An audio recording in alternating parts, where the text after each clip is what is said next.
Friends எல்லாருக்கும் வணக்கம். நம்ம இன்னைக்கு என்ன பார்க்க போகிறோம் அப்படின்னா வாழைப்பழம் பச்சை கற்பூரம் இதை வச்சு ஒரு அருமையான வீடியோ பார்க்க போகிறோங்க. மூலத்தை போக்குறதுக்கு எளிய வீட்டு வைத்தியத்தை தான் நம்ம இன்னைக்கு பார்க்க போகிறோம். மூலத்துக்கு முக்கிய காரணம் என்ன அப்படின்னா மலச்சிக்கல் தாங்க. மலச்சிக்கல் பிரச்சனை உள்ளவங்களுக்கு மூல நோய் வர்றதுக்கான வாய்ப்புகள் அதிகங்க. டீ காஃபி குடித்தாதான் ஒரு சிலருக்கு பார்த்தீங்கன்னா மலம் கழிக்க முடியும். இந்த டீ காஃபி இல்லாமலே மலம் கழிக்கிறதுக்கு நம்ம உடம்பை பழகிக்கிடணுங்க. இது நல்ல ஒரு முறைங்க. ஆரோக்கியமான உடல் நலத்திற்கு இது ஒரு நல்ல ஒரு முறை.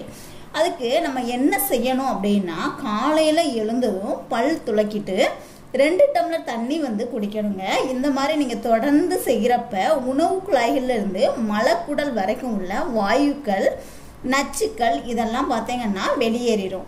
அதனால் அதிகாலையில் மலம் கழிக்கணும் அப்படின்ற உணர்வு ஆட்டோமேட்டிக்காக நமக்கு வந்துடுங்க.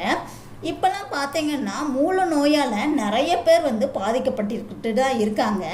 அதை போக்கத்தான் அருமையான வீடியோ நம்ம இன்னைக்கு பார்க்க போகிறோம். அதுக்கு தேவையான பொருள் பார்த்தீங்கன்னா வாழைப்பழமும் பச்சை கற்பூரமுங்க.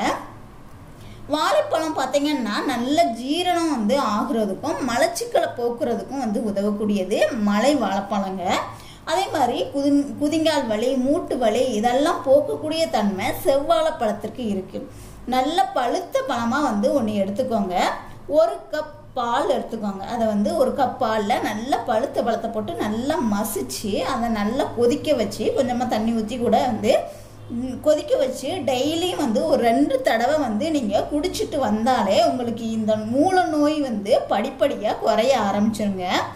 ஆசனவாய் சிவந்து போகிறது, அந்த இடத்துல வீக்கம் ஏற்படுறது, அப்புறம் மலம் கழிக்கும் போது இரத்த கசிவு, எரிச்சல், அரிப்பு, ஆசனவாய் பகுதிகளில் கட்டி இது எல்லாத்தையுமே குணமாக்குறதுக்கு இந்த வாழைப்பழத்தை எப்படி பயன்படுத்தணும் அப்படின்னு நம்ம இப்போ பார்ப்போங்க. வாழைப்பழமும் பச்சை கற்பூரமும் நமக்கு இதுக்கு தேவைப்படும். பச்சை கற்பூரம் நாட்டு மருந்து கடைகளில் கிடைக்குங்க. இதுக்கு பேர் தான் பச்சை கற்பூரம். நீங்கள் நார்மலாக பயன்படுத்துகிற கற்பூரத்தை இதுக்கு பயன்படுத்தக்கூடாது. பச்சை கற்பூரம் அப்படின்னு நீங்கள் கேட்டு வாங்கிக்கோங்க. பச்சை கற்பூரம் எதுக்கு பயன்படும் அப்படின்னா தோலில் ஏற்படுகின்ற அரிப்பு, ஒரு விதமான நமைச்சல் இது எல்லாத்தையுமே குணமாக்குங்க. தோல் திசுகளில் ரத்த ஓட்டத்தை அதிகரிக்கவும் அந்த பச்சை கற்பூரம் பயன்படுது.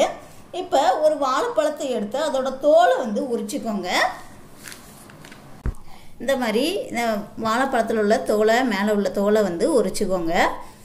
இது எதனால் வரும்னு பார்த்தீங்கன்னா குறைந்த நார்ச்சத்து உணவுகளை நம்ம சாப்பிட்றது, அப்புறம் பரம்பரையாக வர்றது, நாள்பட்ட மலச்சிக்கல், வயிற்றுப்போக்கு, அதிக உடல் அதாவது அதிக எடையை தூக்குறது, அப்புறம் பெண்கள் கர்ப்பமாக இருக்கிற சமயத்தில் இந்த மாதிரி மூல நோய் வருங்க. இந்த பழத்தை நீங்கள் இப்போ 2 இந்த மாதிரி இது பண்ணிக்கோங்க.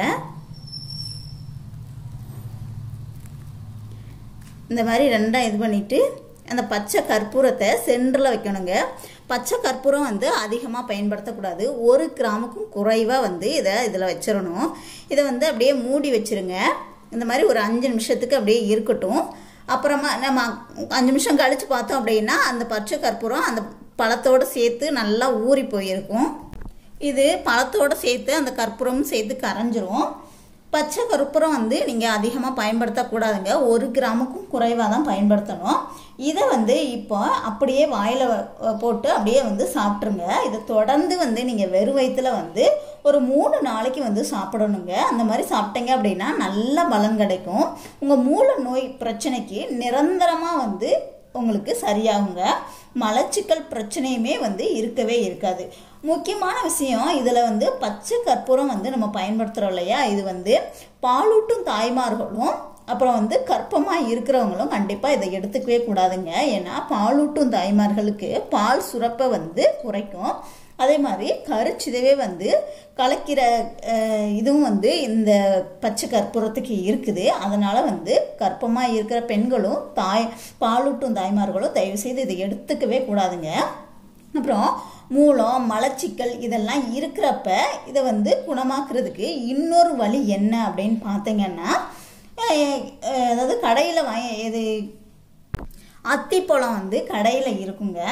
அத்திப்பழம் வாங்கிக்கோங்க. அதை ஒரு 4 இல்லைன்னா 5 துண்டு எடுத்துக்கோங்க. இதை வந்து 1 டம்ளர் தண்ணியில் வந்து ஊற வச்சிடணுங்க. முதல் நாள் நைட்டே வந்து ஊற வச்சிடணும். மறுநாள் காலையில் வெறும் வயிற்றுல அந்த அத்திப்பழத்தையும் அந்த தண்ணியவும் வந்து நீங்கள் குடிச்சிடணுங்க. இந்த மாதிரி தொடர்ந்து காலையில் வெறும் வயிற்றுல குடிச்சிட்டு வந்தீங்க அப்படின்னா மூல நோய் வந்து படிப்படியாக குறைய ஆரம்பிக்கும். இந்த அத்திப்பழம் அப்படிங்கிறது வந்து கர்ப்பிணி பெண்களுக்கும் நல்லது தான். ஸோ அவங்க வந்து இந்த மாதிரி ட்ரை பண்ணலாம்.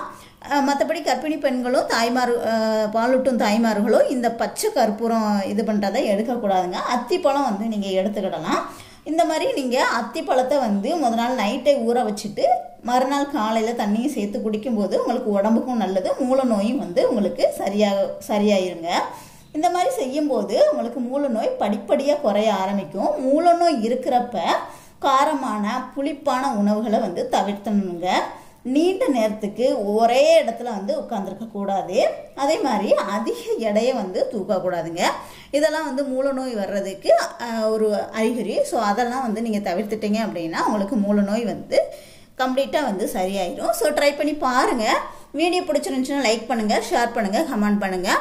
மறக்காமல் நம்ம சேனலை இது வரைக்கும் நீங்கள் சப்ஸ்கிரைப் பண்ணலைன்னா கண்டிப்பாக சப்ஸ்கிரைப் பண்ணிக்கோங்க. கூடவே வந்து பெல் சிம்லையும் கிளிக் பண்ணிக்கோங்க. தேங்க்யூ.